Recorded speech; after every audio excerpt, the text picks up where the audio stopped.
আসসালামু আলাইকুম রহমতুল্লাহি অবরকাতুহু। সম্মানিত দর্শক, প্রধানমন্ত্রী চীন ভ্রমণ শেষে বাংলাদেশে ফিরে আসার পর বাংলাদেশের রাজনীতিতে ত্রিমাত্রিক কূটনৈতিক চাপ পড়বে। চীনের চাপ অব্যাহত থাকবে, ভারতের চাপ প্রবল থেকে প্রবলতর হবে, আর আমেরিকার চাপ অনেকটা বিধ্বংসী হবে। ভারত বাংলাদেশকে এই মুহূর্তে কতটা গুরুত্ব দিচ্ছে তার প্রমাণ হলো এই মুহূর্তে বাংলাদেশে যিনি ভারতের রাষ্ট্রদূত রয়েছেন মিস্টার দীনেশ ত্রিবেদী। দীনেশ ত্রিবেদীকে ভারত পূর্ণ মন্ত্রীর মর্যাদা দিয়ে বাংলাদেশে নিযুক্ত করেছে। ভারতের বিদেশ নীতির ক্ষেত্রে এরকম ঘটনা কখনো ঘটেছে বলে আমার জানা নেই। কোনো রাষ্ট্রদূতকে এভাবে মন্ত্রীর পদমর্যাদা দেওয়া হয়েছে তাও আমার জানা নেই। কোনো দেশে মন্ত্রী পর্যায়ের রাষ্ট্রদূতকে নিয়োগ দেওয়া আছে বা হয়েছে তাও আমার জানা নেই।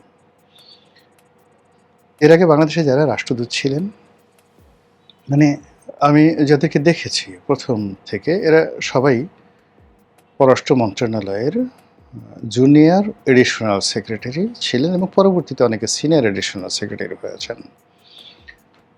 তাদের সবার সঙ্গে অর্থাৎ 2009 সনে যে রাষ্ট্রপতি ছিলেন তাদের সঙ্গে 2009 সন থেকে বাংলাদেশে যারা রাষ্ট্রদূত ছিলেন একেবারে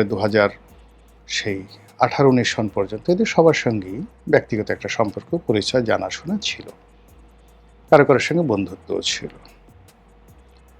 তো সেখানে কি ধরনের ডিপ্লোম্যাটরা আসে তাদের সঙ্গে মেশার ফলে বোঝার সুযোগ হয়েছে। কিন্তু এইবারই প্রথম একজন পূর্ণ মন্ত্রীর মর্যাদা সম্পন্ন ঝানু পলিটিশিয়ান, বাংলা জানা মানুষকে বাংলাদেশে পাঠানো হয়েছে। এই সোজা হিসেবটা যদি আমরা করতে না পারি, একটা বৃহৎ প্রতিবেশী বা শক্তিশালী লোক আপনার ঘরের মধ্যে কাউকে ঢুকিয়ে দিয়েছে, অত্যন্ত পাওয়ারফুল একজন খেলোয়াড়কে, সো আপনি যদি তখন নাকে তেল দিয়ে ঘুমান সেটা আপনার ব্যক্তিগত বিষয়, কিন্তু এটা কোনো অবস্থায় আপনার কল্যাণ বয়ে নিয়ে আসবে না। আজকের এই ভিডিওতে আমি সেই ভারতের বিষয় নিয়ে আলোচনা করব না, আমি শুধুমাত্র আলোচনা করব আমেরিকার বিষয় নিয়ে। যখন প্রধানমন্ত্রী তারেক রহমান সাহেব মালয়েশিয়াতে যাচ্ছিলেন এবং সেখান থেকে চীন যাওয়ার পরিকল্পনা করলেন, ঠিক সেই সময়টাতে বাংলাদেশে নিযুক্ত মার্কিন রাষ্ট্রদূত মিস্টার ব্রেন্ট ক্রিস্টেনসেন তিনি পররাষ্ট্রমন্ত্রী ডক্টর খলিলুর রহমান সাহেবের সঙ্গে দেখা করলেন। তার হাঁটা চলা, বডি ল্যাঙ্গুয়েজ সব কিছুর মধ্যে একটা বিরক্তি ছিল, উদ্বেগ ছিল, উৎকণ্ঠা ছিল। এবং আপনারা সবাই জানেন যে এই মুহূর্তে ট্রাম্প প্রশাসন তাকে অনেক যত্ন করে, লালন করে, পালন করে, প্রশিক্ষণ দিয়ে বাংলাদেশের পাঠানো হয়েছে। এবং তার যে গুরুত্ব, অর্থাৎ ভারত যেভাবে তার রাষ্ট্রদূতকে গুরুত্ব দিচ্ছে, মার্কিন যুক্তরাষ্ট্রের যে স্টেট ডিপার্টমেন্ট, পররাষ্ট্র মন্ত্রণালয় এবং সেখানকার যে এশিয়ার ডেস্ক রয়েছে, তারপর সেখানে যে দক্ষিণ পূর্ব এশিয়ার ডেস্ক রয়েছে, সেখানে এই রাষ্ট্রদূতের যে মর্যাদা, গুরুত্ব অতীতের সকল রাষ্ট্রদূতের চেয়ে অনেক অনেক বেশি।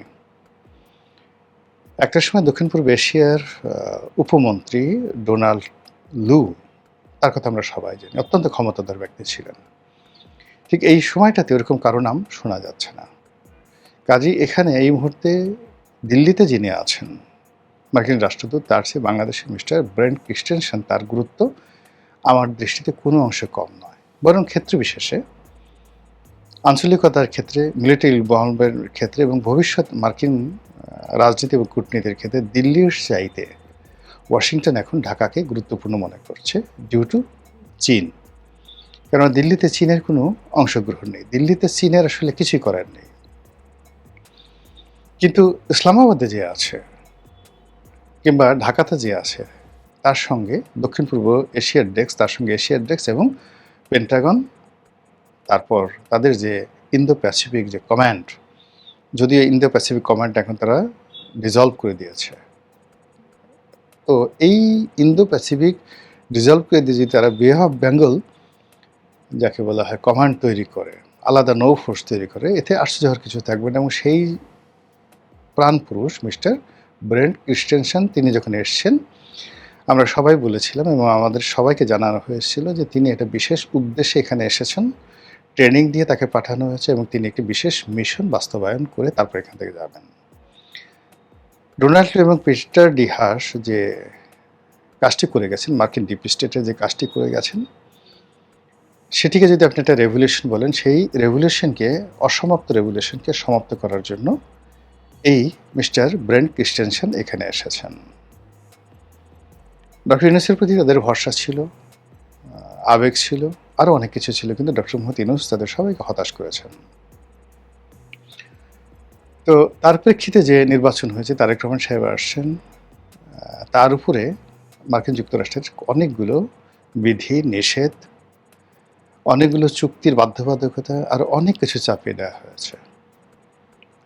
এই কাজগুলো করো, এবং সেগুলো তারেক রহমান সাহেব সরকার এই গত 4 মাসে মানে তাদের ভাত খাওয়া বন্ধ করে, পোলাও খাওয়া বন্ধ করে, নিজের অফিসের এসি চালানো বন্ধ করে দিয়ে, অভ্যাগত মেহমানদেরকে 350 টাকার খাবার খাইয়ে, তারপরে ডিম ভুনা, করলা ভাজি, ঢেঁড়স ভাজি দিয়ে ভাত খাইয়ে, টাকা বাঁচিয়ে আমেরিকা থেকে বিমান এবং অস্ত্র কেনার জন্য যত রাস্তা আছে সব রাস্তা বিএনপি ওপেন করে দিয়েছে, যেন আমেরিকার সাথে গণ্ডগোল না হয়।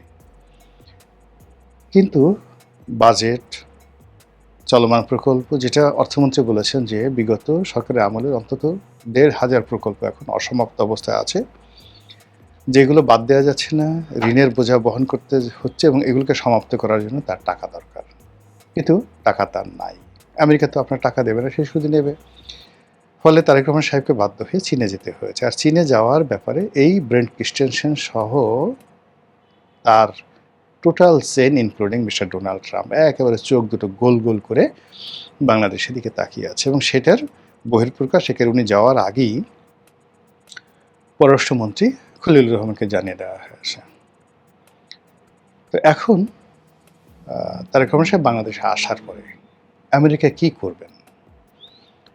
আমরা কি চীনের দিকে ঝুঁকে যাব, না আমরা এই 3টে পক্ষকে এখন মুচকি হাসি দিয়ে, কথা কম বলে, যেটা তারেক রহমান সাহেব করছেন এখন, কথা কম বলে, তারপরে সবার সঙ্গে সুসম্পর্ক স্থাপন করে, কালক্ষেপণ করে দেখি না কি হয়, এইভাবে আসলে সংকট, আমাদের দেশের সংকটটা সেপ্টেম্বর পর্যন্ত থাকে, মারাত্মক সংকট থাকে। তো এই সেপ্টেম্বর অক্টোবর পর্যন্ত যদি কোনো সংকট বাংলাদেশে না হয়, তাহলে নভেম্বর, ডিসেম্বর, জানুয়ারি, ফেব্রুয়ারি এই মাসগুলো অসাধারণ যায় প্রতিটি সরকারের জন্য। এই সময়টা উৎসবের আমেজ তৈরি হয়। আর এই যে সেপ্টেম্বর অক্টোবর পর্যন্ত যদি কোনো গণ্ডগোল হয়, তাহলে এইগুলো সরকারকে ভোগায় নভেম্বর, ডিসেম্বর, জানুয়ারি, ফেব্রুয়ারি 4 মাসে, ইনক্লুডিং এপ্রিল পর্যন্ত। তো সেই দিক থেকে সরকার চাচ্ছে যে ডিসেম্বর পর্যন্ত যেন একটা সুন্দর সুন্দর ভালোই ভালোই সব কিছু যায়, জনগণ যেন প্রধানমন্ত্রীকে গ্রহণ করে, বিএনপিকে গ্রহণ করে, বিএনপি যেন বুঝতে পারে 17 বছর পরে, 17 তো না 19 বছর পরে ক্ষমতায় ফিরে তার সেই পুরনো বাড়িটিকে নতুন করে রিনোভেট করে একান্ত আপন, তার সাথে যে একটা অ্যাডাপশন, এটা তৈরি করতেও কিন্তু একটা নির্দিষ্ট সময় দরকার হয়, এবং এটা 4 মাস সময় নয়। আপনি ধরেন আপনার ছেলে বহু বছর বিদেশে থাকে, আপনার স্ত্রী বাংলাদেশে আছে, আপনি প্রবাসে থাকেন, 4 বছর পরে ফিরে এলেন, আপনি রাতারাতি মানে এই জিনিসগুলো হয় না, এই সম্পর্কটা তৈরি করতে কিছু সময় লাগে। তো সরকারের এখন আসলে কোনো একটা নির্দিষ্ট জায়গাতে তার কর্তৃত্ব প্রতিষ্ঠিত করা সম্ভব নয়, বরং সব জায়গাতেই আওয়ামী লীগের লোকজন আছে, সব জায়গাতে ভারতের লোকজন আছে, সব জায়গাতে আমেরিকার লোকজন আছে। শুধু মন্ত্রণালয়গুলোতে বিএনপির যাদেরকে বসানো হয়েছে এদের বেশিরভাগই নবীন, এবং তারা জনাব তারেক রহমান সাহেবের মুখাপেক্ষী। তাকে বুদ্ধি দিবেন, তাকে পরামর্শ দিবেন, এরকম লোক নেই মন্ত্রী পরিষদে। যারা আছেন, হুজুর যাহা বলিবেন তাহাই সত্য, যাহা দিবেন তাহাই খাইব, হাসিতে বলিলে হাসিব, নাচিতে বলিলে নাচিব, কিন্তু হুজুর দয়া করে তাড়িয়ে দেবেন না গো, এরকম প্রকৃতির মানুষ। তো সেই অবস্থাতে আমরা যারা সাধারণ মানুষ আছি, আমরা মনে করি আমেরিকার সাথে এই যে এখন সরকারের যে অবস্থা যাচ্ছে, এটার জন্য চীনকে ভারসাম্য হিসেবে আনা যায়, কিন্তু চীনের উপর নির্ভর করে আমেরিকার সাথে কোনো অবস্থাতেই কন্ট্রাডিকশন এবং কনফ্লিক্টে যাওয়া যাবে না।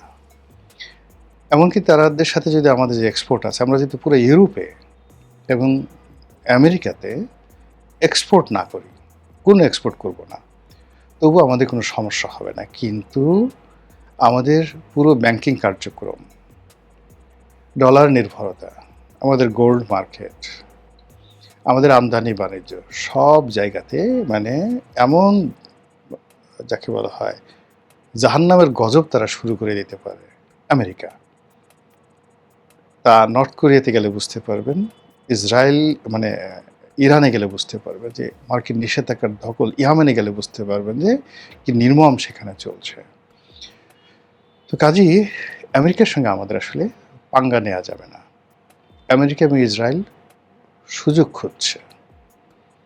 এমনকি যেটা বলা হয়ে থাকে যে পেন্টাগন নিজেরা লোক দিয়ে, নিজেদের লোক ভাড়া করে আফগানিস্তানে একটা যুদ্ধ করার জন্য তারাই টুইন টাওয়ার ভেঙে ফেলেছে। ইসরায়েল অনেক সময় নিজেদের ভূমিতে নিজের আক্রমণ চালিয়ে তারা হামাসকে ধ্বংস করতে চেয়েছে। সেক্ষেত্রে আপনি দেখেন বাংলাদেশে হামাস আছে, জঙ্গিবাদ বেড়ে যাচ্ছে, সব জায়গাতে সাদা পতাকা দেখা যাচ্ছে, দাড়ি টুপিধারী বড় বড় সাদা পোশাকের লোকজনের মিছিল মিটিংয়ের ছবি নেট তোলপাড় করে হচ্ছে এবং বাংলাদেশ জঙ্গিবাদ বাড়ছে। এই যে আমেরিকার যে স্লোগান, আমেরিকার যে প্রচার এবং প্রোপাগান্ডা, সেই প্রচার এবং প্রোপাগান্ডার সঙ্গে দিল্লি জড়িত থাকতে পারে, মোসাদ জড়িত থাকতে পারে, আওয়ামী লীগ জড়িত থাকতে পারে, এমনকি এই বাংলাদেশে পরিচিত যারা আছেন বিএনপির কাছাকাছি কিন্তু বিএনপিকে ঈর্ষা করেন বা বিএনপির মধ্যে আছেন কিন্তু তারেক রহমান সাহেবের সফলতা দেখে তার চোখ জ্বলে পুড়ে ছারখার হয়ে যাচ্ছে, তারাও এই কর্মগুলো করতে পারেন। তো সেক্ষেত্রে এমনভাবে সরকারকে এগোতে হবে যে কোনো অবস্থাতে যেন আমেরিকা কোনো স্কোপ না পায়। আমেরিকাকে সেই স্কোপ দেওয়াটা আমাদের কোনো অবস্থাতে বুদ্ধিমানের কাজ হবে না।